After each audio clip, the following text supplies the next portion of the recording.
우리가 이 삶을 살다 보게 되면은 참 여러 가지 생각하지 못했던 뜻밖의 일들을 우리가 경험하게 됩니다. 물론 뭐 좋은 일 경험하면은 얼마나 좋겠습니까만은 때는 원치 않는 힘들고 어려운 이런 인생의 각종 문제들이 부지불식간에 찾아올 때가 있죠. 이때 우리 이 성도들은 이런 문제를 우리가 당면했을 때에 왜 이런 문제가 생겼을까? 우리 가정에, 우리의 삶 가운데 왜 이런 문제가 일어났을까? 이것을 우리가 이제 고민하게 됩니다. 우리가 이제 이런 일들을 만났을 때에 이것을 안고 뭐 고민하는 것으로 끝나버리면은 우리가 사실 믿음 생활하는 사람이라고 말할 수 없죠. 이런 문제가 일어날 때 반드시 우리는 왜 이런 일이 일어났으며 왜 이런 결과가 왔는가, 무엇 때문에 이런 일들이 일어날 수밖에 없었는가 하는 이런 원인을 우리가 분석을 해 봐야만 하는 것입니다. 믿음 생활 잘하는 비결이 바로 이것입니다. 그 원인을 분석해 보는 겁니다. 원인을 되돌아 보는 겁니다. 이것을 이제 인과관계의 법칙이라고 그렇게 이야기할 수 있겠죠. 어떤 일의 결과에 대해서 반드시 원인이 있다는 거죠. 우리의 신앙생활에 이 같은 원인과 결과의 이 관계 방식은 반드시 적용됩니다. 어떤 원인이 없고서는 이런 결과가 없기 때문에 그렇다는 거죠. 그래서 성경은 여러 곳에서 이런 말씀들을 하고 있습니다. 사람이 무엇으로 심든지 그대로 거둘 것이라 그랬습니다.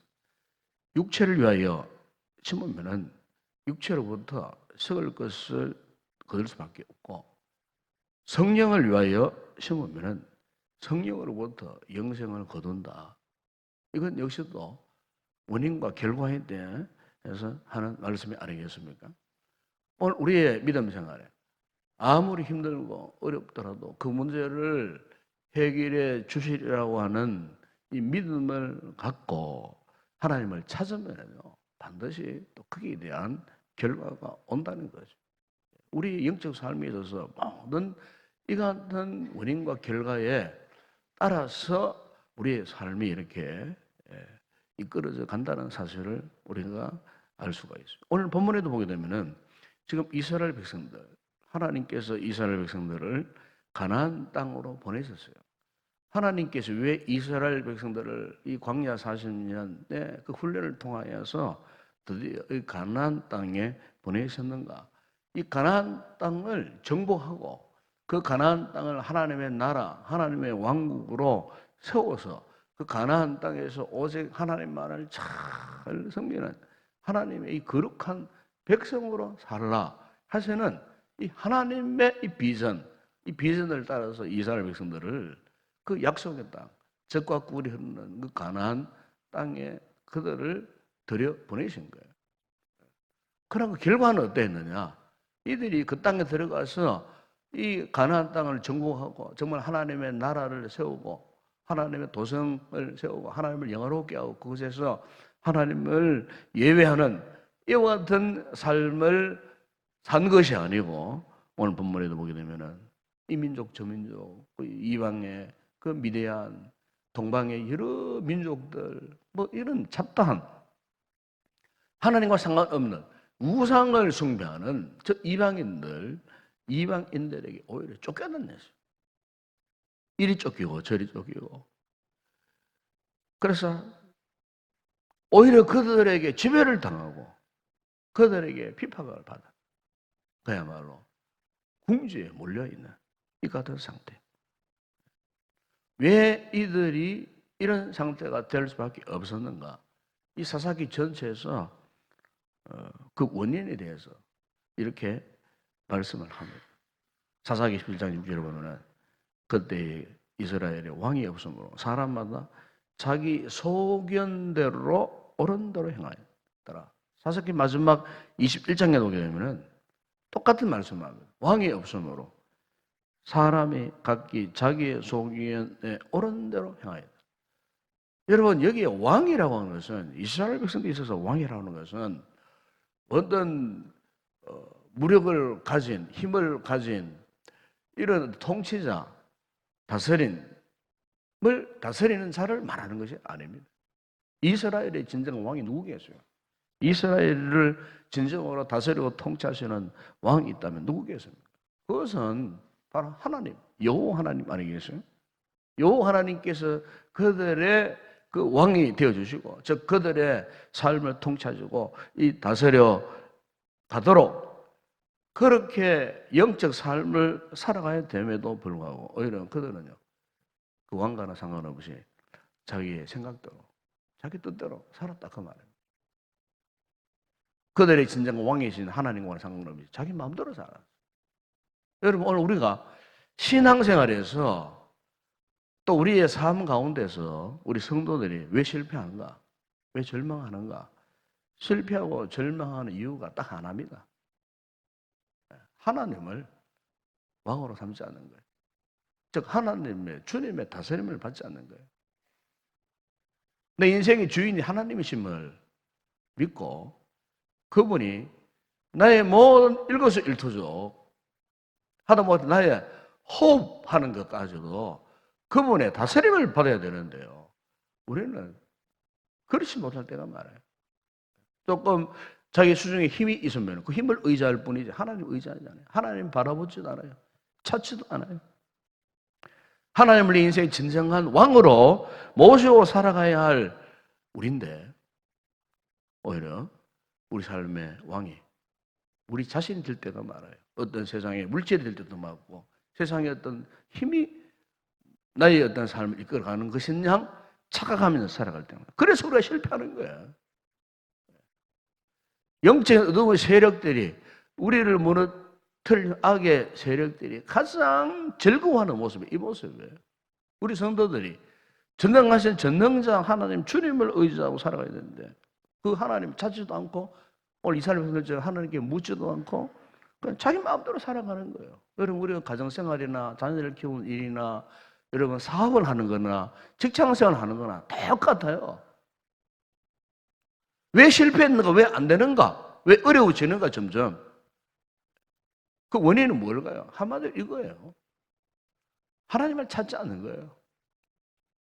하나님께 묻지 않는 거예요. 그분을 의지하지 않는 거예요. 그러니까 어떤 영적인 세력이 대적해 들어오고 우리 앞에 어떤 환경이 깨어지고 무너지면은 어쩔 줄을 몰라 하는 거예요. 옴짝달싹을 하지 못하는 거예요. 마치 이스라엘 백성들이 가나안 땅에 이 축복의 땅이잖아요.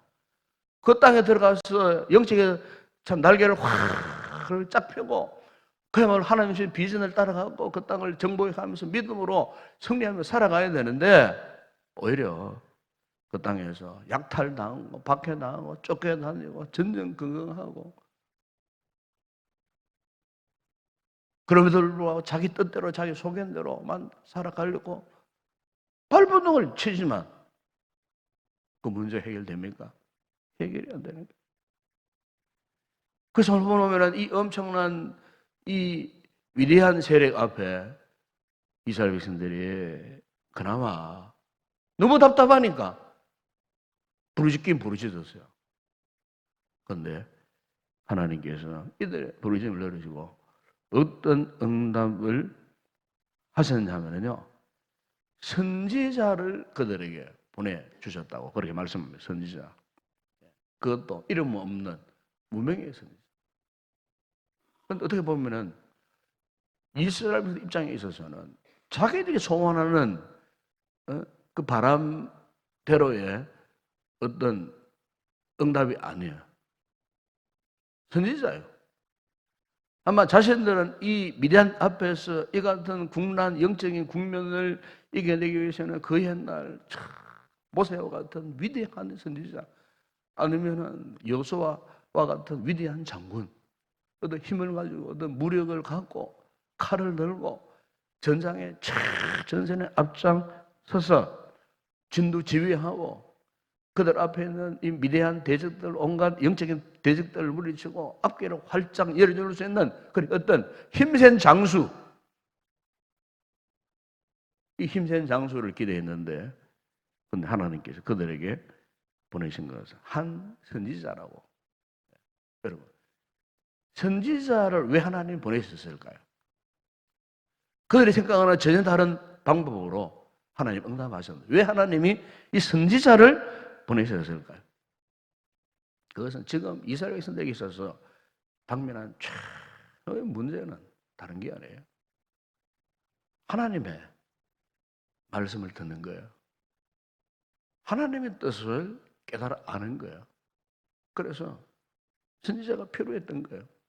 그래서 그 선지자가 와가지고 지금 이스라엘 백성들에게 무엇을 말씀을 하고 있습니까? 네.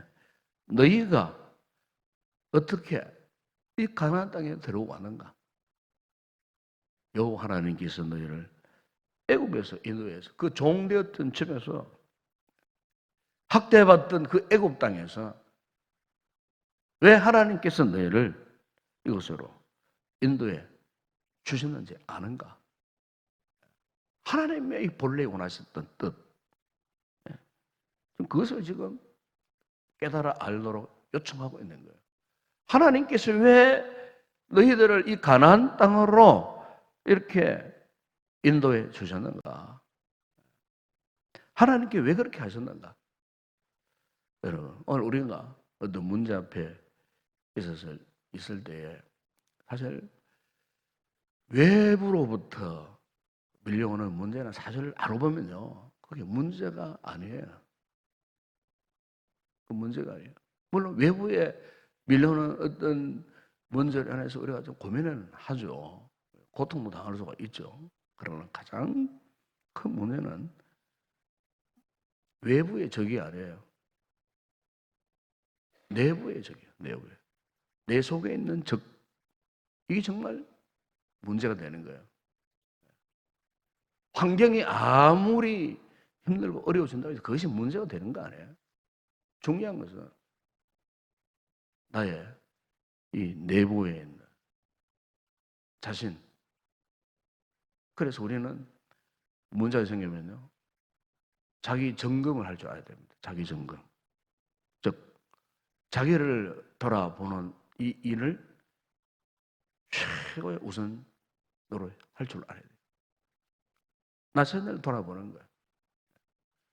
여러분, 선지자가 왜 이스라엘 백성들에게 나타났을까? 바로 그것은 말씀을 통해서 이스라엘 백성들의 자신을 돌아보도록 하기 위해서. 이게 선지자의 사명 아니겠어요? 네? 말씀을 들고 그들에게 다시 한번 이스라엘 백성들에게 너희를 돌아봐라. 너희가 하나님 앞에서 어떻게 지금 행하였는지 한번 곰곰이 한번 생각해봐라. 너희들 자신들의 점검을 한번 해보라. 그 말이에요. 말씀 앞에서 너희들이 죄를 회개하고 그야말로 하나님이 본래 원하셨던 정상적인 모습, 가나안 땅에서 어떻게 살아가야 할지 하나님께서 본래 원하셨던 정상적인 모습으로 회복되어야 되지 않느냐. 가나안 땅에서의 정상적인 역할을 하는 이 같은 삶을 살아가야 되지 않느냐. 그래서 너희 자신을 돌아보라. 하나님이 이런 의도에서 힘센 장수를 보낸 것이 아니고 한 무명의 하나님 말씀을 대언할 선지자를 그들에게 보내주셨다는 것입니다. 사는 여러분, 오늘 이 아침에 우리에게도 산별성을 보면 영적인 이 같은 미디안들이 참 공격해 들어올 때가 있어요. 이 같은 미디안 앞에서 우리 자신을 내어놓고 자신을 점검해보고, 그래서 하나님 앞에 하나님 원래 원하셨던 모습, 하나님이 나를 위하여 무엇을 말씀하셨는가, 하나님이 원하시는 그 방법, 믿음의 방법이 무엇인지, 삶의 방법이 무엇인지, 오늘 내가 당면한 이 문제 시점 앞에서 내가 어떻게 회복되어야 하나님이 그야말로 기뻐하셔야 삶을 살 수 있겠는가 하는 이 같은 하나님 앞에서의 자기 점검, 이 같은 거룩한 성찰이 오늘 우리에게 있어야 할 줄로 믿습니다. 하나님 앞에 우리 마음을 열어놓고 참으로 이 말씀의 그걸 앞에서 왜 이런 문제가 생겼는지, 외부의 어떤 문제보다도 내 안에 지금 어떤 문제가 있는가, 내 안에 어떤 그런 아픔이 있는가, 이런 것들을 오늘 아침에 하나님 앞에 다시 한번 돌아보면서 우리의 삶이 정말 하나님의 손에 의해서 온전히 통치되고 또 인도함 받는 하나님이 우리의 삶의 왕이 되어주시는 이 같은 진정한 믿음의 삶으로 회복되어져서 우리가 모든 문제를 이기고 승리하는 삶을 살아가는 복된 삶 되시길 주의 이름으로 축원합니다.